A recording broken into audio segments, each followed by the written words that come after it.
Hey everybody, welcome back to the Som TV podcast. This is Jason Wise. Today's episode, I'm going to speak with one of my favorite chefs in California and somebody that should be on your radar if you don't know who she is. Her name is Kim Alter, and she opened up a restaurant called Nightbird in San Francisco, which is, you know, a restaurant that walks the walk on this we serve what's in season idea that you hear a lot when you go to restaurants, but it's a really hard thing to actually practice that completely. Well, they do it, and she's one of the stars of my new film, The Whole Animal, which is a Som TV original, releasing June 3rd. And if you're in Chicago, and trust me, if you're in Chicago, you want to do this, there is a premiere May 26th, and we are drinking Library Ridge wines. We're going to be cooking up some steak if you got a VIP ticket. There are not many left, but there are some VIP tickets left. But general admission comes with wine, and it's just going to be stupendous. This is a movie that I don't want to admit how long we've been working on it, but I think I was 9 years old when I started, something like that. And it's a story that really believes that food is culture. And by using the whole entire animal appropriately and responsibly, it's better for everybody, the people, the place, the animals themselves, and the taste of the dishes. And so it's a movie that is near and dear to my heart, and one that I think takes a look at food in a way that I personally have not seen. And it's a reminder that Som TV is not just wine. It is food. And that wine is also food. And so it's an important film, and one that I really hope you guys, if you can't make it to the Chicago premiere, join us June 3rd. Without further ado, my conversation with Kim Alter, who, if you're in San Francisco, you want to go to Nightbird. Kim, it's a tremendous honor to have you on the podcast. And I think the right kind of conversation to be having. The world, I know that we keep saying we're emerging from this COVID stuff, but like we're still emerging. And you, to me, are a major inspiration. And you have a restaurant in San Francisco called Nightbird that anyone who's ever eaten there, it's like if you know kind of place. It's a really important place in San Francisco, really good culinary, but it's also really influential to me, having just made this film. And so I wanted to have you on the pod, one, because you're in the movie and one of the only people that's actually seen it so far, and two, to kind of talk about what it actually takes to put food on your table. And I'm not talking about, the whole top-down level, and I don't mean in like in a total tree hugger kind of a way. I really just mean the logistics.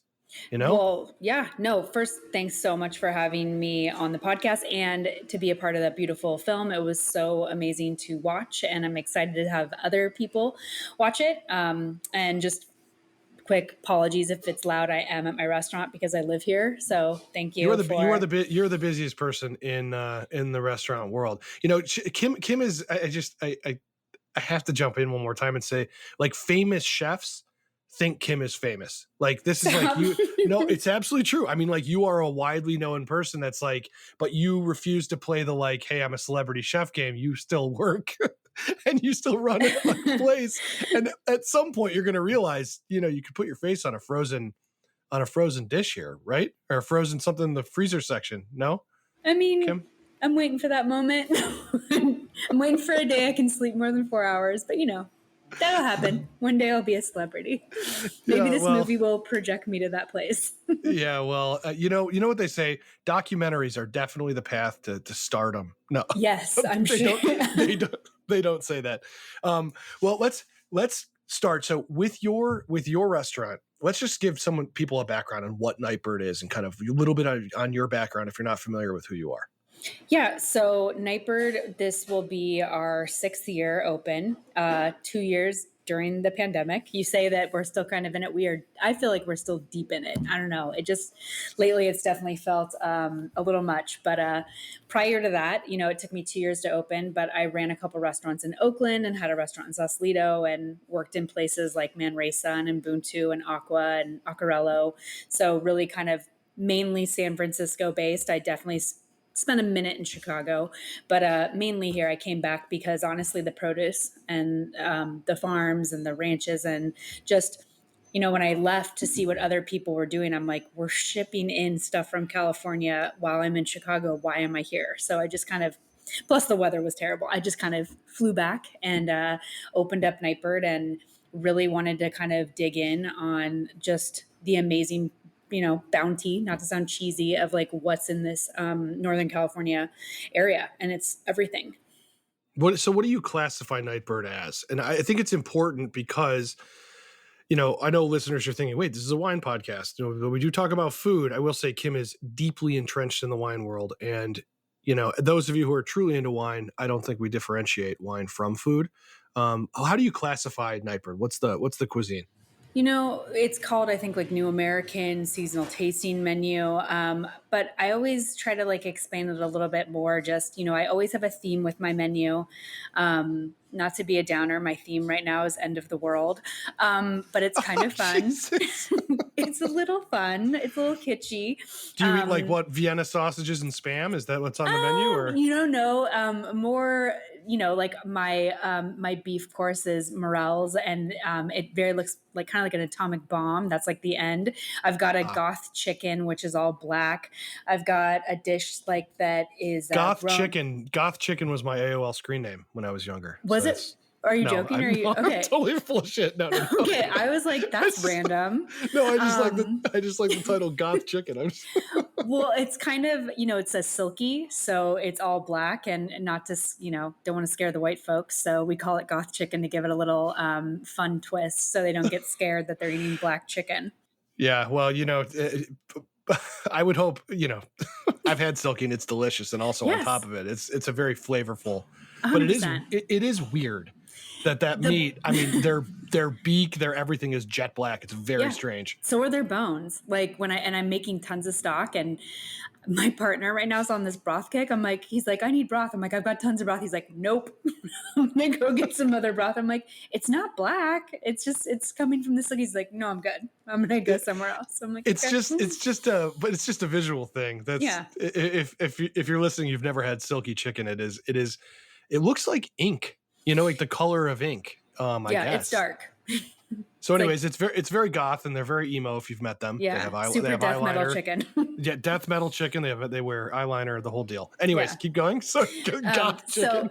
So anyway, so we kind of like to apply a theme, but we want people to have fun. We don't want them to be sitting there in an uncomfortable dining experience. We want them to have a good time, and so we'll play in themes and still.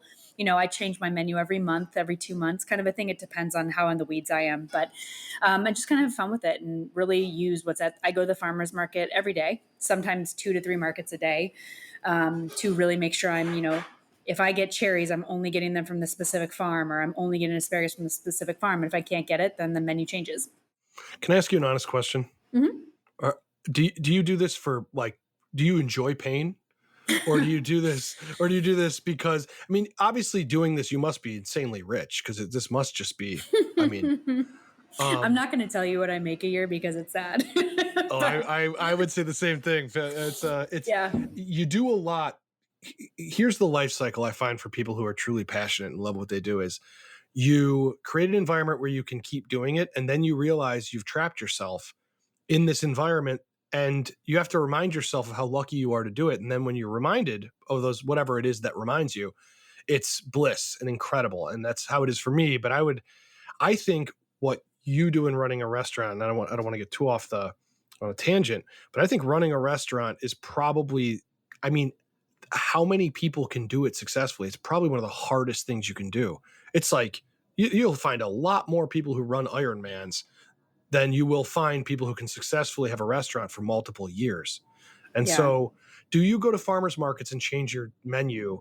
This all links into this movie that I directed, The Whole Animal. I mean, this concept of I care about seasonality.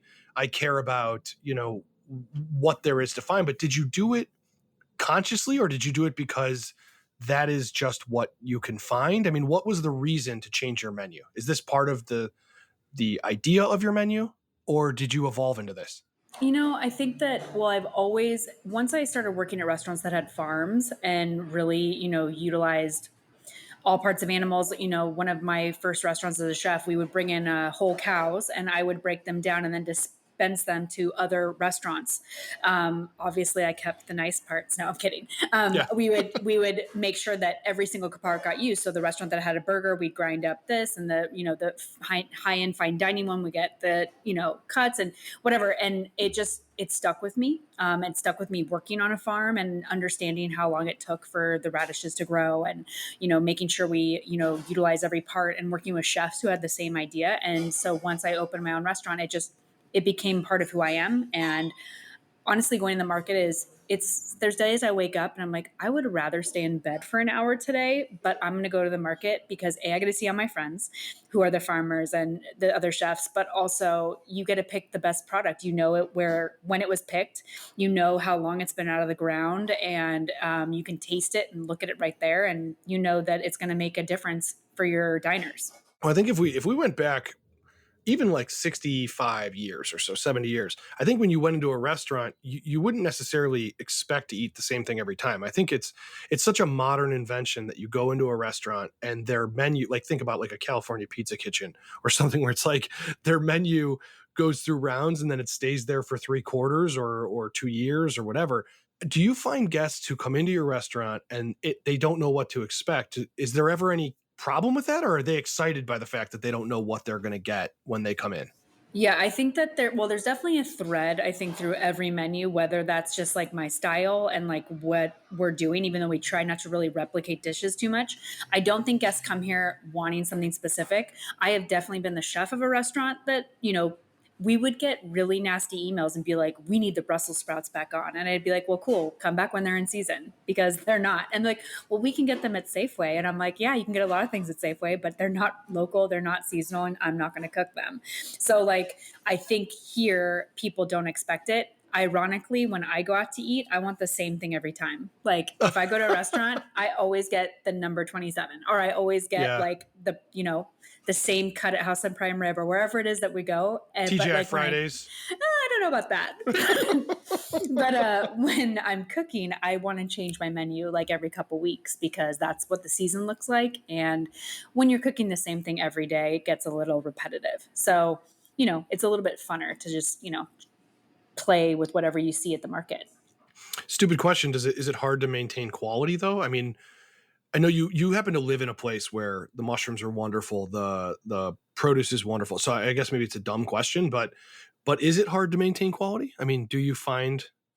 I personally, since I'm physically going to the market and getting it, I feel that we have the highest quality ingredients. Like I'm shopping at the same places like the 3 Michelin star restaurants are shopping at. Like we're all getting the best of the best. I would be concerned if I wasn't ordering or going to the market and I was just blindly ordering. I try not to use big companies, even like with our plastics, like want to use green. Obviously with our meat and fish, only like local folks. So, and you have relationships with every owner, every farmer, every rancher, every butcher. So you're like, when was this from and where did it come from and what was it fed? So, it's super Portlandia. Like, it came from this boat. It is on there. When, you go to restaurants and you see what boat the fish came off on and what the chicken's name was. I stopped naming my animals like when I had chickens and the raccoons would eat them because I got so sad. So I don't like to know the names of the animals anymore, but yeah. I mean, I don't know that it really changes that for the chicken, though. I mean, still the same. It's still got eaten by a raccoon. Yeah. Well, and, with the farm that my investor has that we go to and we see slaughters, because I think it's important to see that. It's definitely like when they tell me the names, I'm like, could we stop naming the cows? Like they're just so, it's not for me. But so instead of Henry, it's P17096, which exactly. is, it's a little bit, makes you separate yourself a little bit more. Yeah, I want to. So one of the things with this film, and I think that I'm gonna. Oh God, this is a topic that I think is tough to talk about, and I don't mean tough in reality. I mean tough in a quote unquote marketing standpoint. Everybody likes meat, and I mean there are vegans, there are vegetarians. So I don't mean everybody, but people who eat meat. It's not that you have to know the whole process. I don't think that's fair. I think there is a reason there are butchers and chefs and things, is because they do a job you can't or don't want to do or don't have time to do or whatever the reason is. But I do think that if you're going to consume something that requires a lot of resources, you're going to make an impact on things, you should at least be educated on what it was and where it came from. And so moving into this particular movie that we made, which I tried, and we'll see once an audience gets a hold of it, whether it was navigated properly, to show a certain connection between the butcher, this profession that I think is very misunderstood, and the consumer and the chef and the farmer and all of these different things, and then wrap culture around it. And the reason I'm talking to you is because you and your style of cooking greatly influenced why I felt like this needed to be made. Because you are somebody who doesn't, I don't know that you'd call yourself a butcher outright, but you know how to separate meat from bone and do the things. How much do you think a diner should know about the process, whether we're talking about a radish or we're talking about, a salmon, or we're talking about a cow or a pig or a lamb? How much should they know, like their responsibility if they're going to eat this stuff? I know it's a big question. Oh no, I think about this often because like the structure of our menu is like five kind of main courses and then five bites in between, which we call reflections. And the reflections, because they are courses made from the waste. That sounds terrible, but like the product that maybe you wouldn't have used. So like we have a lobster dish right now, and then the broth course that follows it, we use the lobster shells, we use the pea shells from the peas, we use burnt onion. We use five different broths to make a broth for the course that follows it. So it is a reflection of what would have been thrown away, and it's a lot of reasons why we do this. And one part of it is to possibly start the conversation with guests about, sustainability and the thoughtfulness of like where our product's coming from and like the future and all the things that we think about as, strong influencers in the community and thinking about like regenerative soil and like farms and all of these things. But we do it in a way where it's like we don't want to beat somebody over the head with it. If someone's here just to celebrate their birthday and they don't really care, we're not going to say anything. But if someone wants to start that conversation and be like, hey, well, you should check out this and you should go to this market and you should do this. If people want to understand where that cow came from, where that fish came from, like we are here to talk about it. But if they don't, we're not going to like preach. I'm not a preacher. I'm more of like hey, let's have a conversation and hopefully like kind of educate. I think a lot of us as chefs now, we're not just chefs cooking. We are educators and we are people who have somewhat of a platform to be able to start those conversations and raise money and raise awareness to things that are important, like, farming. And, when you talk about so many people are going towards plant-based diets or fake meat and things like that. And I think that if there was more education about like small farms and like utilization of all products and all the things that go into that farm, they would probably be more likely to eat the chickens and the cows from those, small places than fake chicken from some plant that was processed somewhere and then flown somewhere because you don't know the effects yet. I don't know. That's just my kind of belief. So the more education we can put towards small farms, I think is better because it would enlighten people, I think, and not just jump to what's like on the commercial. Yeah, I think this is not an easy film to spoil because it's really not a spoilable film. But I don't want to say everything in it. But I will say this: the approach we took, and I want listeners to, it's a hard sell to say, I'm going to show you a film that's going to show you kind of what we might be doing a little wrong, but from a different angle. And this particular film, I didn't want to show you talk about these chicken processing plants where, frankly, I don't think there's a human in the world who would stand up for these. Really, antibiotics and all the stuff. It's not a good thing. And I mean it for the employees. I mean it for the animals. I mean it for the waste it generates. It implies something that might be controversial, but I think we eat way too much meat.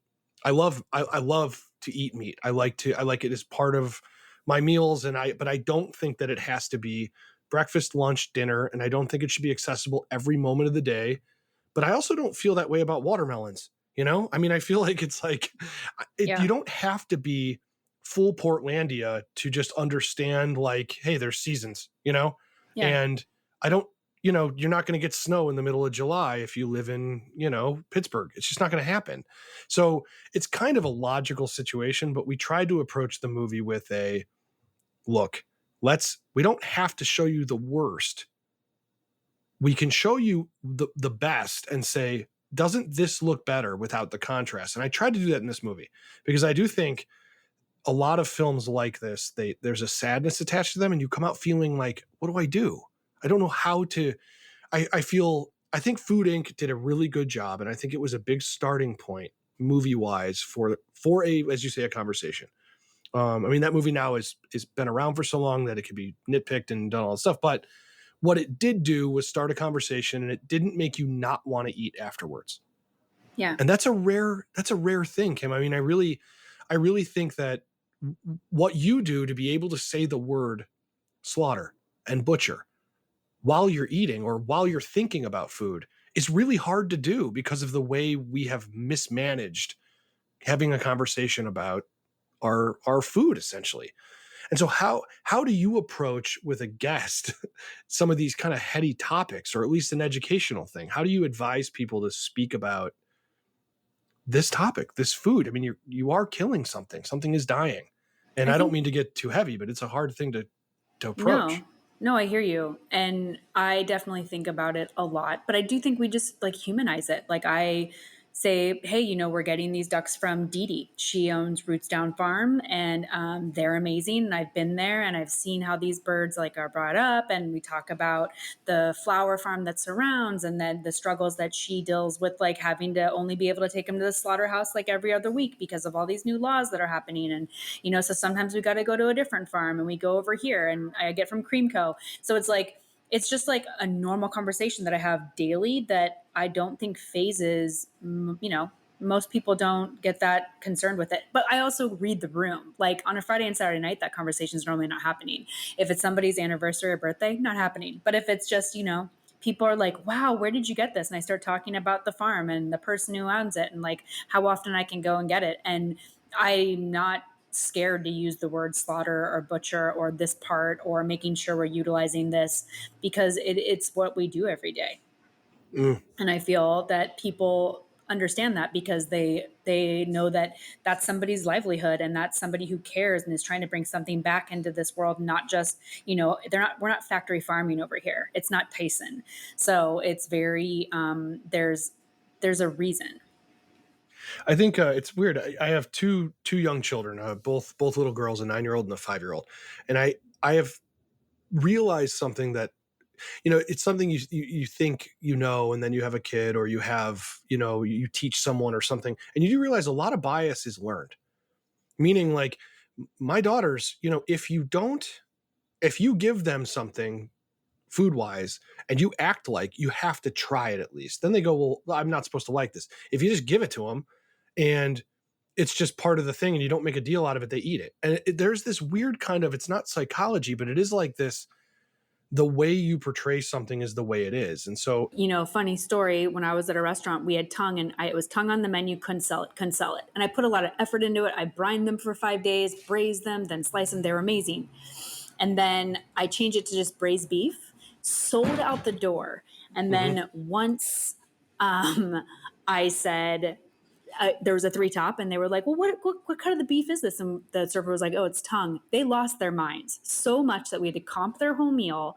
They said it was against their religion. And I was just like, what? Okay. So then my boss made me put tongue back on and then stop selling again. So like, it's all people's perception and thoughts and things that they, didn't grow up with that they're scared of. And then but if they have it, then they don't realize it. well, I think that this is like, you're nailing something that is, first of all, that's downright just ridiculous.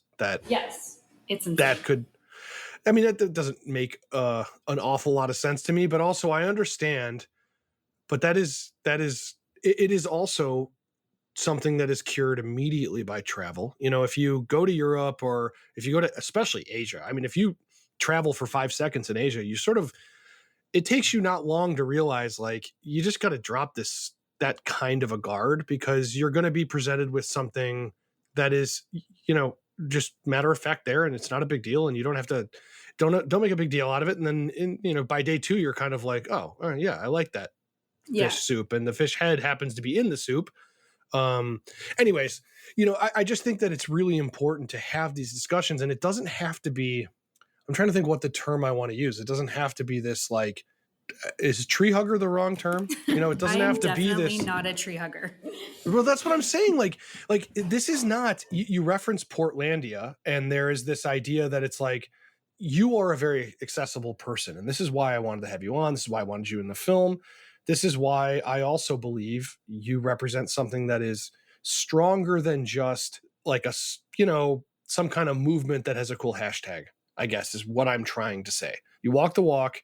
And when it comes to eating the other stuff, I mean, Andrew Zimmern, who's in the film, I mean, he talks nonstop about the fact that people will say you're not allowed to eat meat, and he'll turn around and say you're wasting 90% of a vegetable you could still be eating too. So if you're going to have the conversation about meat being the issue, let's talk about the way we're wasting food. And he's got a really great way of doing this. But I think it's when you start making these new dishes, or these what do you call your intermediary dishes that come between reflections? So when you do these, is that part of a profit center too? I mean, are you able to reuse stuff and it helps save some money?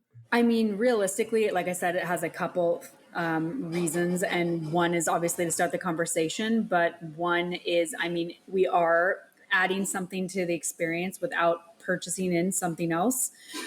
We are also giving the servers a breath in between having to set the table while they get ready for the next course. So I mean, there's logistical thoughts behind these courses, but the first original conversation that I had with my partner when this was going to be the way that we formatted Nightbird, it was to make sure that we were as waste free as possible and being able to start a conversation with folks about it. And then, the others were bonuses. Yeah.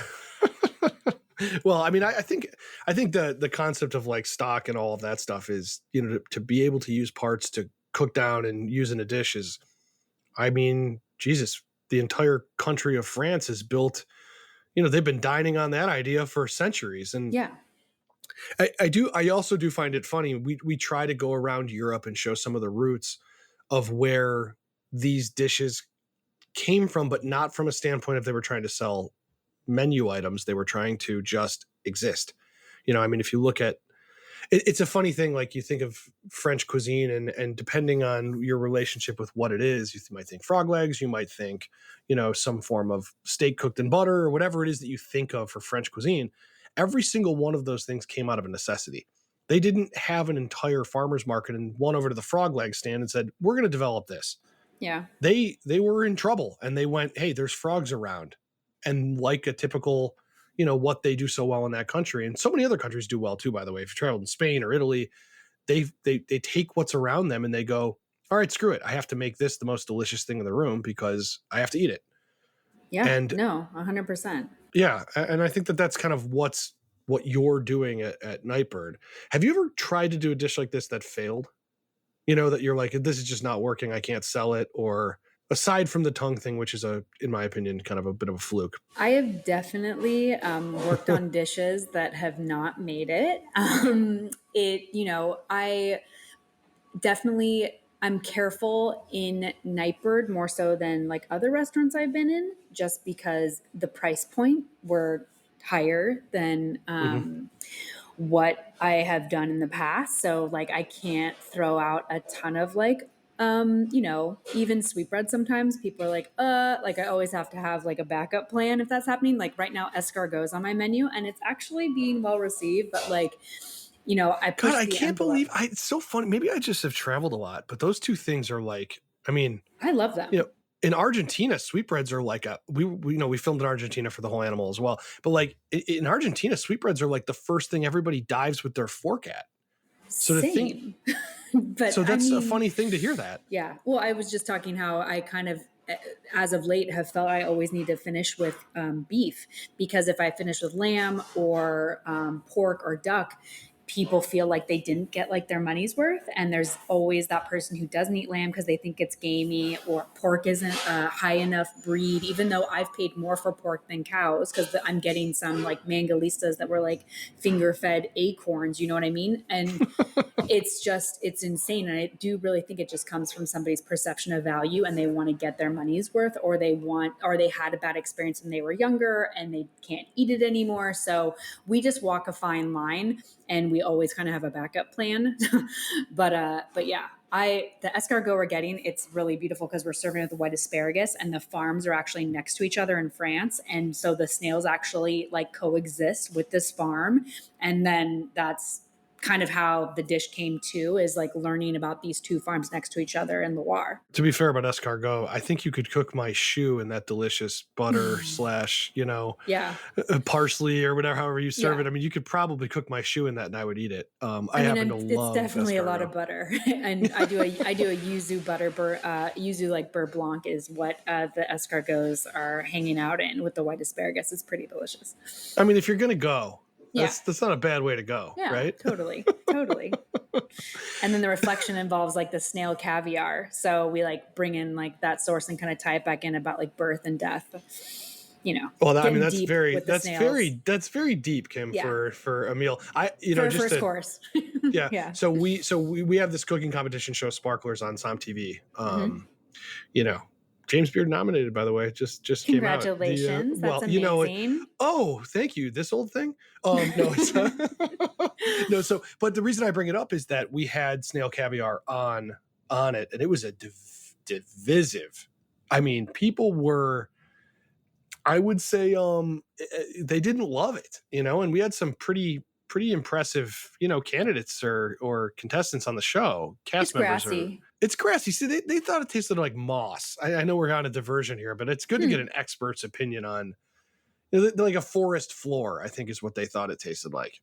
I mean, I guess I would have to see like what it was paired with. We pair it with like a green asparagus and like a nice acidic yuzu vinaigrette. But I also think I learned this from a customer actually, that snails only produce like 7 eggs, I guess, their whole It's lives. really rare. It's really rare. And then I felt like a real dick. I was like serving like 14 eggs on like an asparagus. They're like, you're kind of you're just giving this away. And I'm like, well, okay, I'll give you less if like you think. But I mean, these snails like had these like eggs, and I want you to be able to taste the flavor. And I think the grassiness really was great with the sweetness from the asparagus and then the acid. So I do think it's what it's paired with. If you eat it on its own, it's a little like, interesting.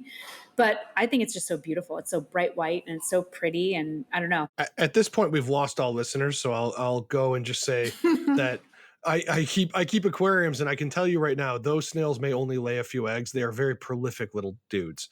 There is not, I mean, the fact that there are a lot of snails. I mean, I visited a snail farm in France. I know we're off topic from the whole animal in the film. Yeah, but sorry. They are not something where it's like, they're not, that may be rare. The eggs might be rare.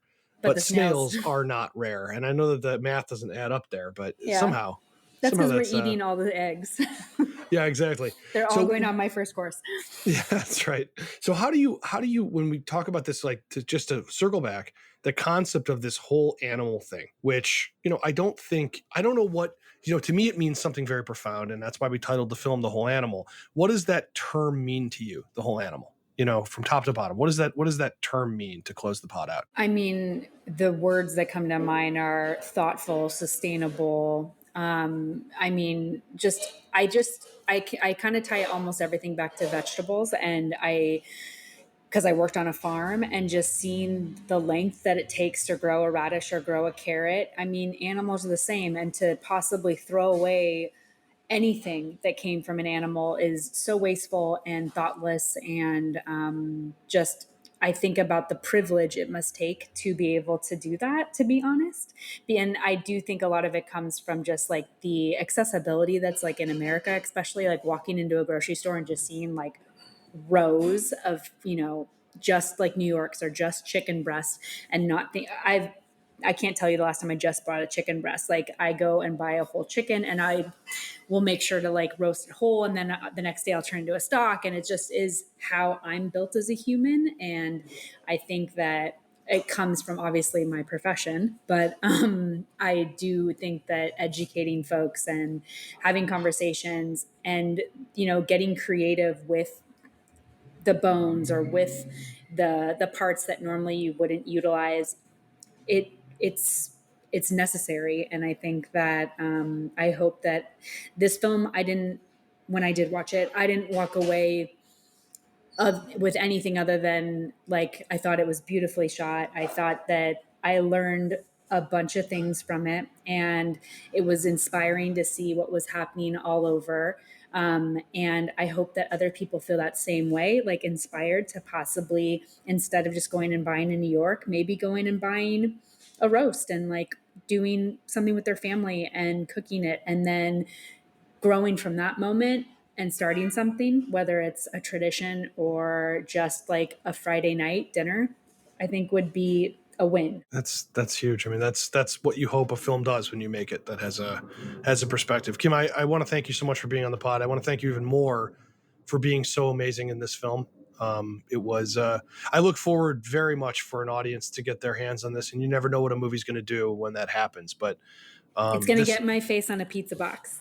yeah, you can finally One day. It's not selling out, it's buying in. Yeah. Right? Is that what they say? Yeah. All right, Kim, it's great. Anybody listening, definitely I would recommend when you're in San Francisco, go to Nightbird. It's a wonderful place, and I'm sure, Kim, you got to get to the farmers market right now. So thank you for being on. Yes. Thank you so much. It was a pleasure.